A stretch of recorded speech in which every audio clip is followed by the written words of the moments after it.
right now, who I am to a lot of people is just a really good trader, and I just make money and I don't have a job, right?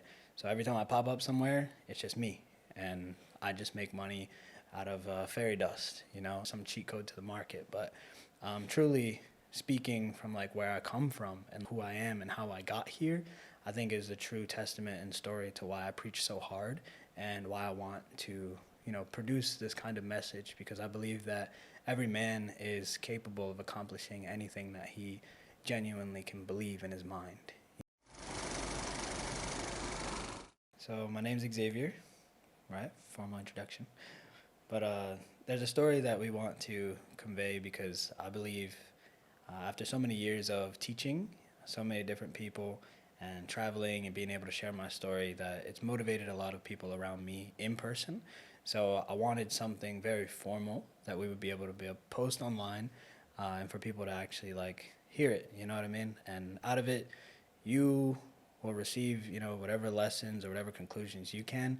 But simply put, I would like this to be the piece of the foundation, because we want to start making content and we want to move that needle forward in order to help people into the future. And to some degree, right now, who I am to a lot of people is just a really good trader, and I just make money and I don't have a job, right? So every time I pop up somewhere, it's just me, and I just make money out of fairy dust, and people believe that, it's just some like algorithm system I discovered or some cheat code to the market. But truly speaking from like where I come from and like who I am and how I got here, I think is a true testament and story to why I preach so hard and why I want to, produce this kind of message, because I believe that every man is capable of accomplishing anything that he genuinely can believe in his mind. You know what I mean? But you do have to believe it for yourself. So for me, as a young kid, when I was 15 years old, my father, he would show me a lot of dudes that would make money online through cryptocurrency.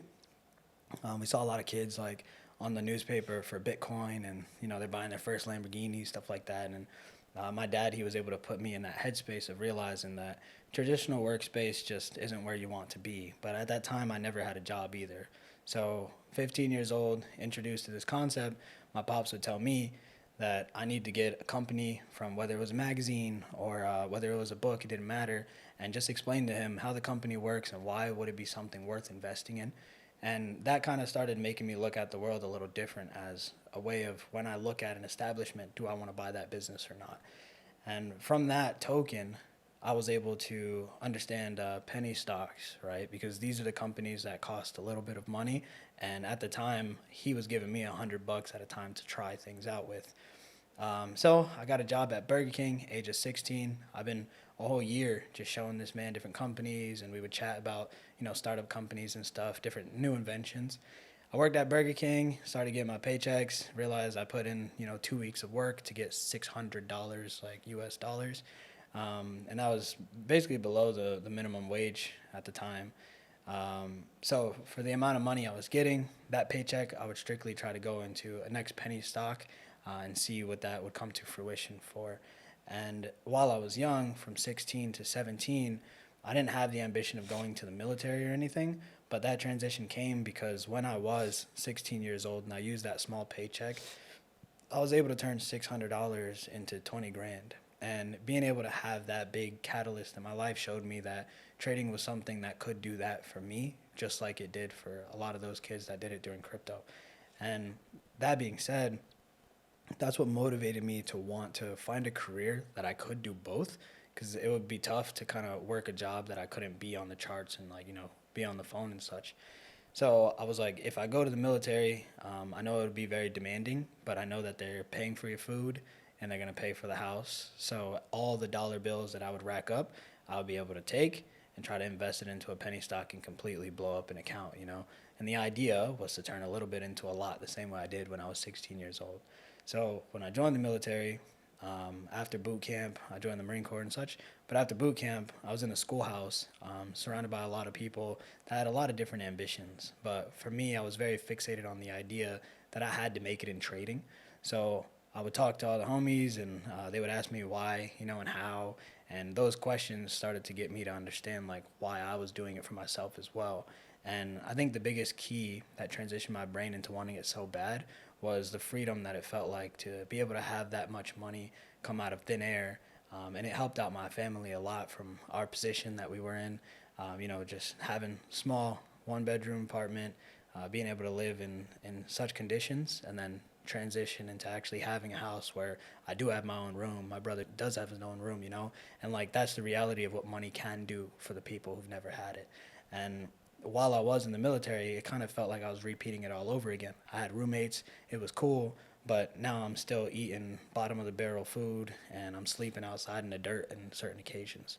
So I pulled out a $40,000 loan from Navy Fed, and they gave me a Navy Federal credit card with 20K limit on it straight out of boot camp. And it's not like my family had any good credit or anything, but it was just you now have a career, and for the next 4 years you're going to be making 30 to 40 grand, with increase in pay. So having that much money afforded to me, I took that money and I did what I did with it beforehand, right? That little bit of money turned into a lot, so I figured this is a lot of money. So imagine what this could turn into. And within 3 weeks, that loan went straight to zero. And I had this $20,000 credit card left with no balance. And my Marine Corps paycheck wasn't enough to pay off the loan. So I had to use my credit card to pay off the loan.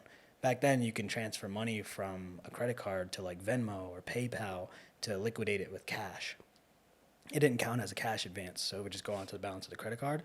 So I would take that money out and I would try to buy products and try to maybe like sell it for a little bit more, use the profits to pay off the debts, but it didn't feel like I was making a dent in the debt at all. So when it came down to it, every time I looked 3 months after making payments, somehow I owed even more money on this loan because of the interest and the credit card fiasco. So it just wasn't pushing the needle. Then I'm moving through the schoolhouse. That was a 3 month experience of what it was supposed to be. But I got dropped at the end of the cycle. So now I had to repeat the schoolhouse again for another 3 months. So I was there for 6 months total. And eventually I was a delinquent. I was obviously dealing with very bad financial problems. And I obviously never got to like experience life outside of school and stuff like that. So to have my own freedom, I got in trouble a lot, drinking underage and doing stupid stuff. And I, to a degree, you think that stuff is cool, but it distracted me from what I was trying to do. And I realized that there was only one way to really make it. And something that I didn't want to happen happened for me, which was getting stationed overseas. I did not want to go overseas because I felt like it would take away the opportunity that I would have to make a business in America and to be near my family, because these are the people that I was really doing it for, in my head. And they told me that I was going to Okinawa, Japan. So I was like, damn, 6 months in the Marine Corps, I'm going to Japan. So I took that flight. I went down to Japan, and I had to sit with myself and realize that a lot of the opportunities that I had are kind of getting cut off. Now I'm on a different day and night cycle, so the market opens at nighttime, right, not the daytime. So not only do I work all day, but now I have to stay up at night to try to trade. And I had to learn, how to balance that in my life, because if not, like, insomnia was just keeping me up. I couldn't sleep because I knew the debt that was weighing on me and the money I had to make. And then I had to sleep because I know I was going to get up in the 4 a.m., 5 a.m. when the market closed anyway, to start running, doing PT, and training with the military, of course. So a lot of that was the pressure of the young man that I was, and it was very difficult for me to navigate through those financial struggles while also balancing one of the most prestigious careers that you probably could get like, as an American, So, joined the Marine Corps. That's where I ended up meeting my wife, that's Kathy now, and it's pretty sick the way the story kind of pans out from there. But one of the greatest things that happened to me was disguised as one of the worst things that I thought could happen. And that was me going, right, overseas to Japan. Nothing was adding up to look like it was going to good fruition. And then at that time, I was in the space again, like I was drinking a lot. Definitely every weekend. Yeah, she was Friday, drinking a lot. Saturday, sometimes Yeah. Sunday. So us like, going out, drinking, just trying to be young and wash down the sorrows because, that lack in discipline kind of put us off on the journey, and the future didn't really look too clear. It honestly looked like we would either stay in the military forever. The idea for me, like literally the ultimatum, is if I were to stay in the military and the worst thing happened to me, then at least my family would get paid, $400,000, right? That was the idea. So either I was going to make it in trading, or I needed to not make it in the military, so that way they could also be to that degree. And that was just my head, right? Economically, my parents didn't expect anything of me. They never put that pressure on me, but like that was where my head was, you know what I mean? And I experienced a lot of these things, and I saw the way that my family was operating, and a lot of other people who worked jobs that I also worked, working at a factory, working at Burger King, and seeing them and just being like, damn, imagine doing this for 10 years. So that was just really ruining my psychology. But I say ruin now, but to be honest, it's the comparison you need to want to strive for something into the future. And what took place for us specifically, for her, like speaking from my point of the seat, like she didn't really have those pressures on her. She was just here in the military, and she actually enjoyed my company, and she wanted me around a lot. She was inviting me to go do so much stuff in Japan, because in Japan we were all lonely. I mean, we all didn't have each other, so we wanted to make friends and have that kind of brotherhood. So she always wanted me around, but I just didn't have any money to go do these things. And I was not down to go putting credit cards on or doing nothing like that, because I wasn't in a space to hold a relationship or anything. But there were times where she'd be like, it doesn't matter, like, I'll pay for you to go here. And she didn't know I was in debt at all or anything like that. But she would say, like, yeah, I don't care why you don't want to go, but, like, let me pay for you and let's just go. So there's times where I took her up on her offer. I let her pay for the food and pay for this. But as a man, it makes you be like, damn, like, that's not what I want. You know what I mean? I don't want someone just carrying me around like this. But to a degree, that's something I had to be okay with, because I was missing out on the traveling experience while I'm in Japan. The country's super beautiful, but in my eyes, I made it so it was ugly, and I hated it. And I regretted wanting to go there, all kinds of stuff. But eventually, I got sent to my first, like, exercise. I went to Korea for about 6 months. I think that was the first time we were separated, right? Yeah, first time before all the other things. Yeah. So when I went to Korea, that was my first time actually, like, being in a space where nobody's asking for me anymore. And I was in a tent. My job was to just watch, like, these generators and make sure they had fuel and stuff like that, to make sure, like, this camp would operate and our radar could keep pinging. And while I was there, I was just trying to read as many books as I can. Anything that sound like it's gonna progress me forward, I'm all for it. So I'm in the gym, I'm reading books. And as I'm doing that, I'm just getting these, messages from her, of course, and making sure I'm good and stuff like that. And it really showed that there's someone else that does care about me, and we share the same time zone. So while I was there, I'm still taking my paychecks, paying off the debt, and I'll have maybe 50 to $100 left on the side. And if I didn't go out and spend it, I was able to use that $100 to try the next penny stock. And I realized that my efforts were just kind of getting shredded away. $100 was just going in and just turning into shredded paper, right? It wasn't going anywhere. And I felt like there was no lessons to be gained, and I had to take a different approach to this. So from that degree, I was learning a lot more about credit and how could I get more credit cards so I can go, unfortunately, even deeper into debt. But that put me in the spot of saying, if I can just get more money, I have more lessons today. You know what I mean? And that's what I really wanted to push the needle for and move forward on. So I ended up finishing Korea. I come back, and she really held it down, right? She said she would wait for me to come back, and when we did come back together, we were able to talk a lot about the seriousness of, like, hey, our relationship, and the way that she waited for me, and she hit me with the ultimatum of saying, like, hey, it'd be nice if you chose me, so the next time we get separated, there's no more uncertainty of what you're doing over there. And when I got hit with that kind of question, I was like, damn, that's a really good point. But at that time, I couldn't really want to say yes to, taking care of someone when I could barely even take care of myself. I was in a very bad position, and I wouldn't want the girl of my dreams to be taken care of, or my burdens. You know what I mean? If that makes sense. So from that point on, it really hit me to say that I really do need to change, and I really need to put something together. And it's not like I wasn't already trying to change, but it's just really difficult, you know what I mean? But I had something harder to fight for, you know what I'm saying? Yeah. So, yeah, you know what I mean? So I had something harder to fight for. So from that point on, being in debt, working with military stuff, there's a lot of things that are paraphrased, of course, but moral of the story, I needed to change. And my transitioning period was understanding that the world is a little bit more than myself now. So having that being said, she ended up having to go on a boat and being separated from me this time. I left for 6 months, then she was gonna leave for 9 months. Yeah. Yeah, it was around that time. So that 9 month period, I had to sit with myself, and really be on base, and no one was looking for me anymore or wanting to take me anywhere.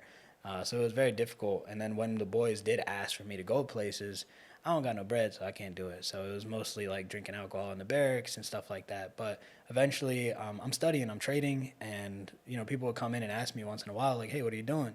And I would get a chance to teach someone and say, this is what I'm doing. And if I was doing something and I couldn't make it make sense to them, then I realized that I'm just gambling again. So I spent most of my time trying to convince the homies that what I'm doing makes sense, right? And eventually I'm really getting it to the point where they understand why I'm trying so hard to do the thing. And they stop looking at me as someone who, just broke and can't go out, to someone who's just really on a mission. And that's what I needed. I needed the world to stop looking at me as why do I do things, and instead start looking at me as, damn, he's on his way to doing the thing that he's been telling everyone that he wants to do. So I done spoke it to too many people to fail at this point. So either the military needs to put me on the front line so I don't make it back home, or I got to get this shit done. So that's where my pivot came from. So I went on the boat. I printed off a bunch of stuff from Investopedia. I was doing mathematics, Fibonacci, all types of stuff. And I had this big binder pamphlet. And every time I got the chance, I'm just on this boat, reading, doing the thing. And then I would try to ask people like, "Hey, you mind if I break down this concept to you?" And they're like, "Yeah." So I'll sit there and I'll do it. And then 4 or 5 people want to come learn. And next thing you know, we're all sitting on a boat. We ain't got nothing to do. So people would just want to listen to me, you feel me? So we'll have a little projector on the wall, and I would make PowerPoints to do. And eventually I just got so good at explaining it that I'm like, why am I not doing this for myself? So I get off this boat. I got $800 left after paying all of the loans off and all this other stuff when it came down to me coming back to base and such. So $800 was left in that, and I'm still obviously in debt, but I don't have to pay for the next month. And now it's 2020. The inauguration period for Biden was coming to fruition. And it was either Biden got elected or Trump gets elected.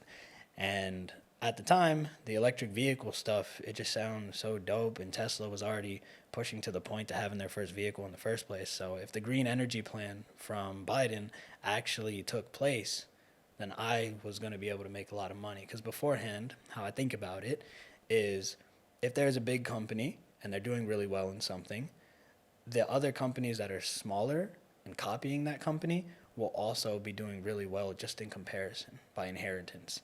So instead of investing money into Tesla, I started finding little penny stocks. You could look it up. I invested in Solo, Arrow, Lucid, which at the time was like Capitol Hill or something like that because they were doing a merger.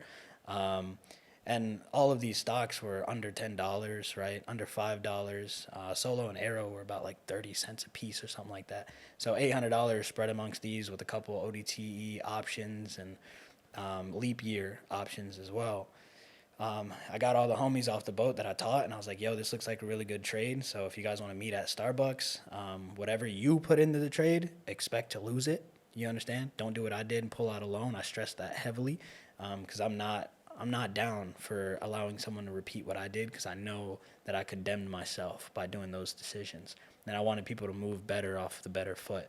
So when I did go to Starbucks, I broke it down and we all just put the money in that we wanted to. So we had this thing called Starbs and Stocks after I got off the boat, and all the homies would pull up at 9 p.m. Starbucks closes at around 10:30, 11. So it gives us an hour or two on the market together. And we'll sit there, all the homies around the table. And I put in my $800. Biden gets elected. All the homies put in their money as well. And we had some dudes made $4 million, $5 million. I was one of the homies that at least made 6 figures, right? 300K. Some of my homies hit the 60, 90K marks. It was insane. And this was all within days, literally 4 to 5 days worth of time. These stocks were just completely booming. And it proceeded to do the same for months. But for us, that was life-changing money. So we were all trying to lock in the profits, So immediately, I lock in the profit. I pay off my debt. I turn this account into an IRA so I wouldn't get taxed on it. And whatever I realized, I still had to pay the taxes, and now I just don't have debt anymore. And that's all I wanted. I just wanted to be out of that situation. And when I did that, that's when I finally felt like I was enough, and I could be the man that I wanted to be for the woman that was giving me her attention, and for all the people that were looking up to me, because I'm the guy who's teaching it. So why am I not getting the most amount of money from it and such? And that's how it was viewed for me. But I just wanted to be out of debt. You know what I mean? And I originally just wanted my family to be okay. But the longer I was in debt, the more I realized my family would make it happen for themselves.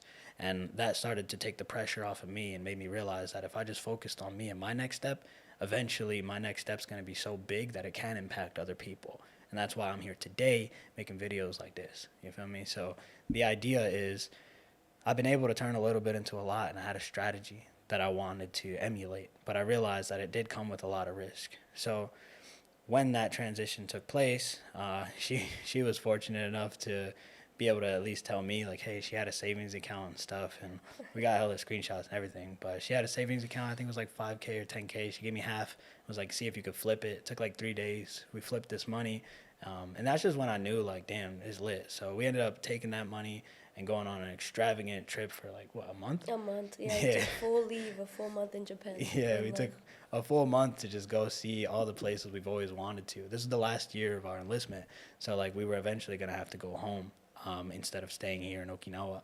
And we weren't married or anything, so even if we stayed in, they would separate us anyway, and that's just not something we wanted to do. So it was too much to lose if we were to re-enlist. So we decided to just get out together. But before we got out, we were able to get that trip under our belt in Japan, and that felt like a really sweet victory for us. And from that point on, like, there's no way you're going to tell me that I'm going to stop teaching this stuff and I'm just going to trade for myself, because I got to see so many people's lives change. Some of my homies were just having kids, and some of them were drowning in school debt, and they were able to pay a lot of those things off. One of my boys took his mom's from Africa and brought her to the States and got a crib in Cali. Like, there's so many different life changes that happened, and I saw money did that for everyone. So a lot of the time people thought I was money hungry, but in reality, like, it's the currency of exchange and it gets things done, So if that's where we have to go and that's what we got to do to make it, to, do the things that we think we want in life, then send it. You know what I'm saying? I'm all for it. Let's figure out how to get it. So now, this is where she finally comes in, right? So, that was a little bit of me and the come up on that aspect. And, obviously there's way more to it, but we only have so much time. So for you, main takeaway out of it, I hope that you receive, is just leveraging on something that you may be overly confident in, but you're not really like fully sure if it's going to work. It's going to be the ultimatum that either works or it doesn't. But you need to make sure that if it doesn't, you're still willing to do what's required to get back to ground zero and start again. Because if you're not willing to do that, then you're doing a Hail Mary and you're putting all the people that love you at risk. You know what I mean? And I think that's what I did, and I didn't realize what I was doing. But now I'm a better man, and I can move forward on a better foot. And if someone was to come to me with that same idea and say that they should do it too because they want to emulate success like me, I would say, why are you in a rush? There's no reason to rush. You're going to be alive anyway. And it's just going to hurt you while you continue to do it, because you shouldn't have done it all in one go. You could have stretched it out. You know what I mean? So that would be that message for that. But so next segment.